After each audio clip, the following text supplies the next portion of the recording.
Donc,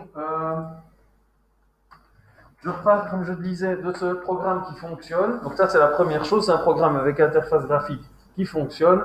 Donc là, il faut d'abord tester ici que vous avez bien la fenêtre ici, là, avec ceci, avec le petit programme en question. Si vous voulez retester ça, faites-vous le programme d'accueil sur PSimple Guide. Ça fait 30 lignes, vous copiez-collez, j'en sais rien, vous faites vraiment ce qu'il faut au minimum pour avoir une interface graphique qui fonctionne. Donc, avant de passer à la suite, ce que vous devez avoir au minimum, c'est un fichier, peu importe son nom, .py, qui, quand vous le lancez, va envoyer une interface graphique, une fenêtre avec les petits boutons, etc. Parce que sinon, vous n'avez rien à compiler sous forme d'exécutable. Ça paraît couler de source. Donc, ici, par rapport à ça, on a rajouté une petite fonctionnalité, c'est de spécifier une icône pour notre programme. Si vous faites ça à 0, vous n'êtes pas obligé de le faire, mais ici on a fait, j'ai mis un petit fichier icône ici à côté, et ceci utilise ce petit fichier pour avoir l'exécutable ici. De nouveau, j'insiste, si vous n'avez pas besoin de ça, vous ne tenez pas compte de tout ce qui traite d'icônes au fur et à mesure de ce que je vais vous montrer ici. Donc par exemple, vous pouvez retirer ceci, vous pouvez retirer l'icône là-bas, mais là on avait vu que c'était quand même plus sympa quand on a un programme qu'on a fait soi-même au bout du compte, que d'avoir une icône plutôt que... Voilà. Ça, c'est une chose. Vous avez ce qu'il vous faut ici. Le setup.py, justement, on va en avoir besoin maintenant. Donc, la première étape, c'est de générer un exécutable. Alors, quand on dit générer un exécutable, plus exactement, c'est qu'on génère un dossier qui va contenir l'exécutable ainsi que toutes les librairies, donc tous les annexes, les DLL, si vous avez l'habitude du terme, normalement, de toutes les librairies nécessaires au fonctionnement de cet exécutable. Donc ça veut dire que si vous reprenez juste le .exe avec vous, ça ne va pas marcher. Il vous faut l'environnement complet. D'accord? Voilà, c'est une chose. Alors, pour générer cet exécutable, il faut deux choses. Un fichier setup.py, mais ce fichier setup.py va fonctionner main dans la main avec un module spécifique de Python qu'on doit donc installer. D'accord? Donc, ici, je travaille en environnement virtuel. Voilà, je ne vais pas de nouveau revenir sur la partie environnement virtuel.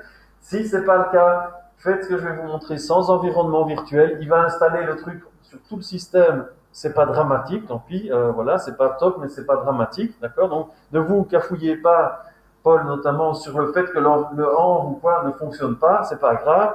Bon. Par contre, ce qui est important, c'est que vous ayez bien, à un moment donné, Python, pas là, ici. C'est que vous ayez bien ici Python-m pip install cx underscore freeze. Donc, rappelez-vous que c'est une méthode fiable d'installer un module dans Python. Ça va, donc c'est ce que j'ai fait ici. Hop.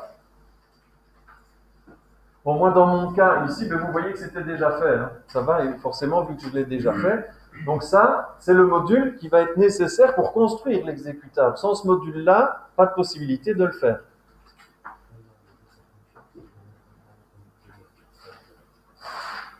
Ça va?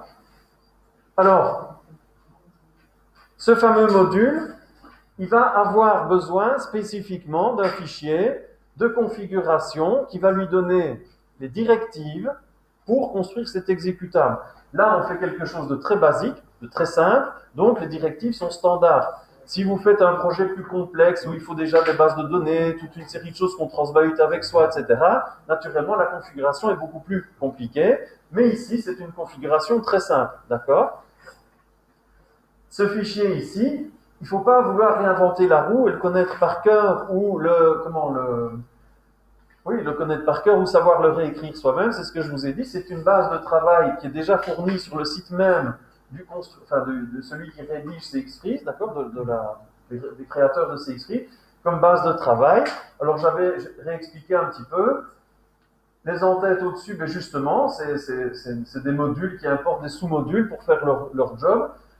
Au niveau... Oui. On rappelle les gars, alors, soit vous le trouvez. Bon, il y a deux choses. Oui, en fait, vous trouvez une base sur le site de CXFreeze, la documentation, mais je vous conseille de reprendre le mien, qui est déjà un petit peu plus optimisé par rapport à ce qu'on fait. D'accord? Le mien, vous le trouvez sur git.techprog.be, ou bien vous le reprenez d'ici, ou vous l'envoyez par mail. C'est le genre de fichier que vous savez que vous allez faire des exécutables. Ça vaut la peine de le sauvegarder quelque part, puisque ce sera toujours ça la base de travail, si vous voulez. D'accord? Ou alors l'autre option, vous retenez ou vous notez un petit peu à quoi servent les options ici, et puis vous les transposez par rapport à votre situation. Ou encore une autre option, vous allez voir sur le site de nouveau, et vous avez des prototypes pour différentes applications. Exemple, si vous faites une application non pas avec PSimpleGuy, mais avec PQT5 par exemple, d'accord, Qt5 pour faire une autre interface graphique, sur le site de CXPRIS, vous allez trouver un fichier setup.py de base pour ce genre d'application. D'accord? Donc, vous vous le procurez n'importe où, tout en sachant que si vous voulez vous simplifier la vie par rapport à ce qu'on fait, partez de celui-là. Voilà, c'est ce que je vous conseille. Alors, au niveau des options, comme je suis en train d'enregistrer tout ça, je vous le montre quand même.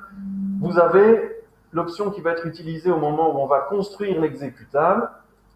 Et alors, il y a une option qui est quel est le fichier qu'on veut inclure et qui ne serait pas déjà incorporé parce que ce sont des Python.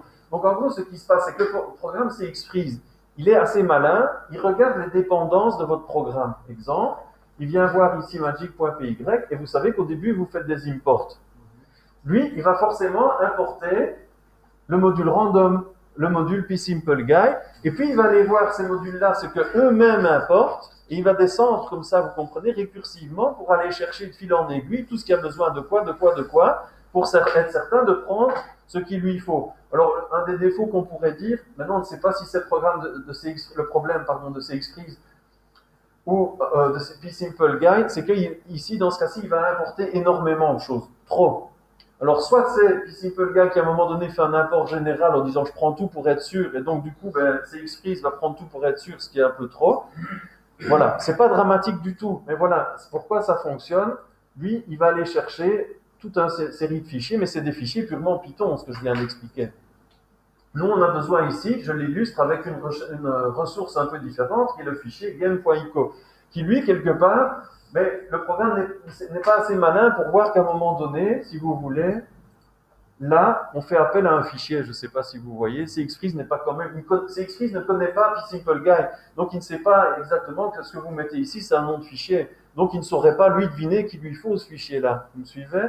Donc là, vous pouvez toujours inclure des fichiers optionnels. Un README, par exemple. Un README, vous savez ce que c'est, un fichier qui vous décrit à quoi ça sert et tout. Mais a priori, le truc qui génère l'exécutable ne va pas le prendre avec ni le mettre dans son dossier. C'est à vous de dire ici, include files, inclure les fichiers. Je vais donner plein d'explications pour quelque chose qui est quand même assez simple, d'accord? Sous la forme d'une liste Python. Include MSVCR, c'est la Microsoft Runtime Library, c'est un truc dont on a besoin pour fonctionner, dont ça a besoin pour fonctionner, pardon, et sur certaines machines Windows, si vous ne l'avez pas, il faudra installer des add-ons, machin, des accessoires Windows qui n'ont rien à voir avec Python. Si vous mettez true ici, il va déjà inclure une DLL obligatoire que normalement on ne redistribue pas facilement, mais en tout cas ici, grâce à ça, ça se fait tout seul, d'accord? Donc, si vous voulez retenir, include MSVCR, inclure automatiquement une bibliothèque Windows nécessaire pour faire tourner Python, sans l'avoir installé. Optimize, mais ça optimise, donc a priori c'est pour essayer de zipper les ressources qu'on va inclure pour que l'exécutable final prenne le moins de place possible, le dossier final. Ici, typiquement, ça va tourner une trentaine de mégas, donc à la fois c'est beaucoup et à la fois c'est pas beaucoup. Vous allez vous dire, pour quelques fichiers .py qui font quelques kilooctets, on se retrouve avec 30 mégas. Mais en même temps, pour une application graphique, c'est pas tellement parce qu'il faut toutes les bibliothèques globales. Voilà. Cette partie-là, base égale non, if 6.platform égale win32, base était. Gardez-le tel quel, ça veut simplement dire on est sur une plateforme Win32, on n'a pas de base, c'est-à-dire qu'on ne part pas d'un écran noir pour lancer le programme, il surgit directement, giveaway, graphical user interface, il surgit directement.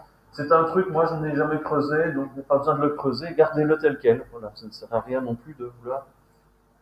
Voilà, la partie la plus importante ici, techniquement, on pourrait construire plusieurs exécutables. Ici, on n'en construit qu'un, c'est déjà assez compliqué. Et de quoi est-ce qu'on part pour construire notre exécutable? Du fichier, je vous ai dit, bien noté comment il s'appelait tout à l'heure, magic.py, base égale base. Vous voyez, il y a un rapport entre les deux ici. En gros, si vous voulez dire, là, en gros, la base pour construire l'exécutable, c'est Win32, guide, etc.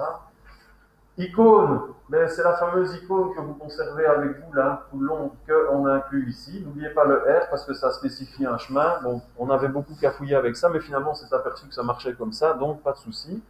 Le fichier icône se trouve bien à côté de magic.py. La partie setup, c'est un peu du décor, hein, c'est pour dire voilà le nom de mon programme, sa version, sa description brève.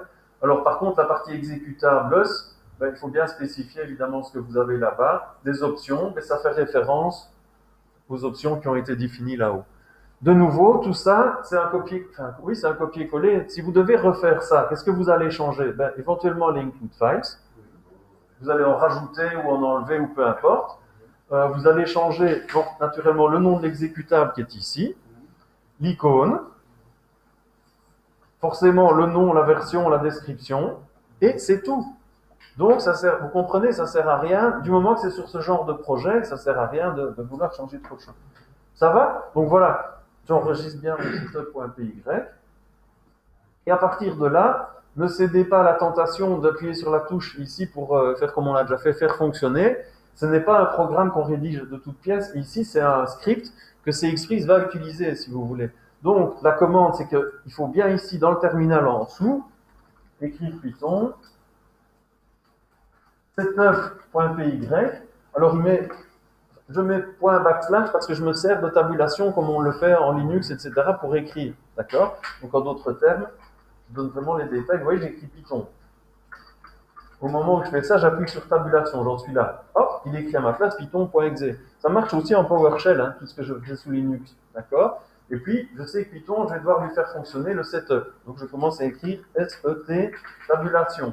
Vous voyez que c'est lui-même qui rajoute le point backslash. C'est comme dans Linux, quand on fait référence à quelque chose qui se trouve là où on est, sauf que Windows utilise des backslash. Et la commande, mais ça il faut le savoir, c'est build pour construire, la commande qui dit construire l'exécutable.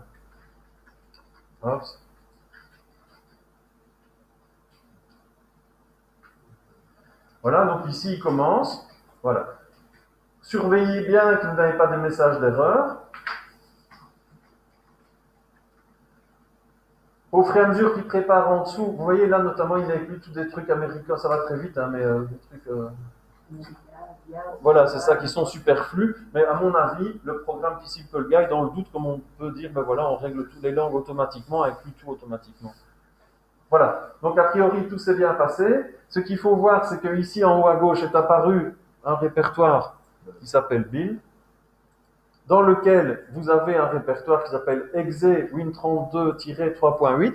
Naturellement, ceci peut varier suivant vous avez du Win64 ou du Win32. Vous avez peut-être une autre version de Python. Donc voilà, ça varie normalement suivant ça. Mais dans ce fameux dossier, vous retrouvez ce que je vous ai dit, l'exécutable qui vient de votre PY, deux DLL principales qui vont servir à faire tourner Python en arrière-plan sans que ce ne soit installé sur la machine de destination, le fichier que vous avez demandé d'inclure, donc on voit la correspondance, le include, hein, pourquoi on a ça ici, parce que c'est ça, et le VC Runtime, qui est justement cette fameuse DLL de Windows qu'il faut inclure dans le projet si vous voulez que ça marche, et que normalement, ben, elle doit arriver d'ailleurs, mais ici on peut déjà l'inclure comme ça. Dans lib, là vous avez toutes les librairies, mais notamment, regardez, puis Simple Guide qu'il y a, toutes les librairies nécessaires qui sont utilisées quelque part ou qui risquent d'être utilisées dans votre projet d'une manière ou d'une autre. Donc c'est ça la fameuse arborescence que CXFreeze a fait. Il a été chercher partout tout ce qui était dépendant, de dépendant, de dépendant. Il a repris tout ce qu'il fallait là-bas. Certainement trop, mais c'est pas grave, vaut mieux trop que trop peu. Et on a ça. Donc ce fameux dossier, maintenant, il est autonome. Regardez, si je veux voir ça, je vais cliquer droit là-haut. Ouvrir dans le File Explorer. Hop. Alors sur l'enregistrement, ça n'ira pas, vous ne le verrez pas parce que je n'enregistre que la fenêtre VS Code, mais c'est pas grave. Donc vous avez vu ici, j'ai ce fameux dossier là. Si je l'ouvre, voilà, vous voyez que l'exécutable, il est là, magic.exe. Donc c'est exactement ce que je vous ai décrit. Et c'est bien ce dossier-là qu'il faut transbahuter avec vous sur une clé USB ou quelque chose comme ça, si vous voulez que votre programme fonctionne. Par contre, si vous le transbahutez, que vous l'amenez chez quelqu'un qui n'a pas Windows, qui ouvre ceci et qui double-clique sur l'exé, ça marchera parce que tout ce qu'il faut pour faire tourner l'exé est inclus autour de l'exé. Voilà. Petite question, j'ai un create setup ISS.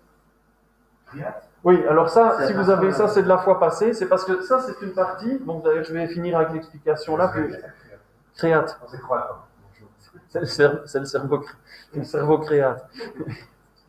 Donc, ici, comme je viens de vous le dire, pour ramener ça chez quelqu'un, il faut faire quoi? Ou un client, ou peu importe, il vous faut prendre le dossier exe Win32. Vous pouvez le renommer, hein, ce dossier. Donc, regardez, c'est vraiment pas grave. Ça, par contre, vous pouvez ici le copier, l'amener sur le bureau ou n'importe où, le coller. Alors, il va bien arriver, hein, d'une manière ou d'une autre. Oui, il est en train d'arriver ici. Mais il est assez spécifique parce que c'est tout des petits imports. Enfin voilà, ces histoires de langue là sont énormes. Le fichier ne fera une trentaine de mégas, mais c'est parce qu'il va chercher des trucs partout. Là, on voit de nouveau les pays qui sont passés ici. Voilà, alors voilà, ici il s'appelle ExeWin32, mais là, naturellement, par exemple, je vais le renommer. Hein.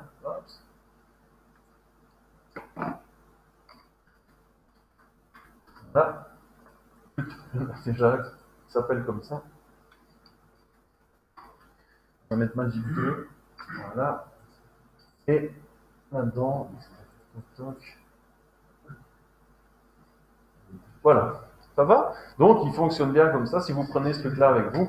Voilà. Alors, le fichier ISS dont vous m'avez parlé, c'est que ici, c'est pas encore hyper optimal. Enfin, si, c'est la version portable du programme. Maintenant, c'est à vous de décider si vous voulez une version installable de votre programme. Ça, c'est vous qui voyez. Comment vous voulez le diffuser chez les gens. Ici, si vous savez que les gens savent gérer le fait d'extraire une archive zip, vous mettez ça dans un fois zip, vous dites que tu extraites à la version portable. Ou bien alors les gens ne savent vraiment pas comment on gère ce genre de truc. Il faut transvaluter un dossier, lancer le exe qui est dedans. À ce moment-là, vous pouvez faire un installeur. Et le fichier .iss que vous avez, ça va faire l'objet d'une autre explication. C'était avec InnoSetup Studio pour créer cet installeur en question. Ça va? Et donc, il y a vraiment deux phases, qui est la phase créer l'exécutable et une phase complètement distincte qui est de éventuellement créer un installeur. Tout en sachant que ce n'est pas obligé, puisque vous avez bien vu que... C'est ça, exactement. Setup, c'est installeur. Voilà, n'oubliez pas aussi que si vous voulez à un moment donné mettre à jour votre programme, vous faites vos modifications ici, vous les testez là, votre programme fonctionne ici, mais il faut bien recompiler votre exécutable. C'est un peu comme on a vu hier quand on compile le fichier binaire en assembleur. Ici, c'est la même chose, donc il faut bien relancer la commande Python setup.py build qui va reconstruire. Donc à chaque fois, c'est ce qu'il faut faire. Ne le faites que quand votre programme est suffisant. Ça ne sert à rien de le faire plein de fois puisque ça marchera et il sera un exécutable. D'accord? Voilà.